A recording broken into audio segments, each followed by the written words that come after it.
Oke, sebelumnya Assalamualaikum warahmatullahi wabarakatuh.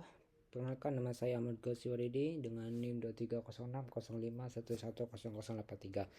Nah, pada kesempatan kali ini saya akan memaparkan dan menjelaskan mengenai hasil project UTS Data Science saya. Dimana di sini saya itu melakukan klasifikasi dari penyakit jantung. Jadi itu bakalan ada sebuah data dan model nanti itu bakalan mendeteksi apakah dengan data-data yang ada itu termasuk memiliki penyakit jantung atau enggak, seperti itu. Nah, di sini saya tuh menggunakan Python dan beberapa library. Nah, ini business understanding yang saya gunakan, dimana penyakit jantung merupakan salah satu penyebab utama kematian secara global. Nah, secara diagnosis penyakit jantung itu di fasilitas kesehatan seringkali memerlukan serangkaian tes klinis. Nah, seperti itu. Jadi dengan adanya ini bisa mempermudah dan memberikan hasil yang lebih cukup memuaskan, seperti itu. Nah, setelah itu di sini ya, kalau kita lihat itu ada beberapa data dan juga feature atau variabel yang digunain yang ada di data tersebut ya. Ini ada beberapa, ini ada yang kategori, ada yang numerik dan segala macamnya.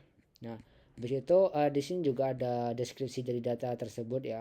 Ada jumlah, standar deviasinya, mean dan segala ini, ada beberapa ini. Habis itu ada info. Nah, info ini untuk melihat seperti data type, terus jumlahnya, seperti itu. Ini juga ada beberapa yang perlu dirubah nantinya ya, terutama di bagian objek atau bagian kategorikal, seperti itu. Nah, habis itu di sini saya tuh melakukan data asli mengecek apakah ada data yang nol atau kosong. Nah, di sini gak ada, tapi sebenarnya di sini tuh ada ya, dimana di bagian gak kelihatan ya.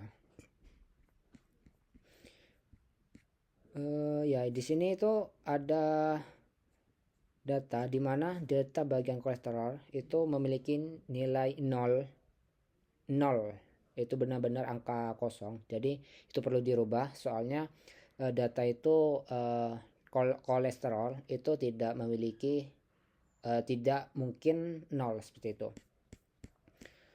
Ini jadinya ini ya untuk mereplace dari 0 ke none. Ini untuk memisahkan label ya, labelnya itu ada HDSS ini. Terus ini melihat keseimbangan data, ini ternyata agak seimbang ya, ini jumlahnya. Terus ini hasil ini tuh hasil yang ngerubah yang awalnya kategorikal menjadi numerik, atau ya pokoknya mengubah antara kategorikal menjadi numerik, seperti itu. Nah, ini juga ada beberapa korelasi ya untuk melihatnya ini, untuk melihat ketergantungan atau korelasi antar fiturnya. Terus ada data preparation, ini melakukan imputer untuk melakukan atau mengisi data tersebut ya. Seperti yang sudah saya katakan tadi, bahwasanya di bagian kolesterol itu yang 0 atau kosong itu diganti menjadi angka 0. Jadi angka kosong, jadi itu bakalan menjadi 0 atau none, seperti itu. Ini akhirnya ya melakukan imputer. Terus ini is none, ini melihat jumlahnya lagi. Terus melakukan splitting data. Nah, baru dari splitting data itu saya melakukan smooth di bagian trainingnya saja ya, untuk menambah sebenarnya itu untuk melakukan oversampling dan menambah data. Jadi training itu bakal lebih banyak. Terus normalisasi data, karena datanya itu ada yang besar, jadi dilakukan normalisasi atau scaling, akhirnya rentannya itu semuanya sama. Ini hasil melakukan model menggunakan SVM dan juga random forest. Ini hasilnya mendapatkan 86%, dan juga random forest mendapatkan 86%. Ini merupakan skenario terbaik yang sudah saya buat, yang dimana ini sudah dilakukan fine tuning. Mungkin sedemikian dari saya, kurang lebihnya mohon maaf. Wassalamualaikum warahmatullahi wabarakatuh.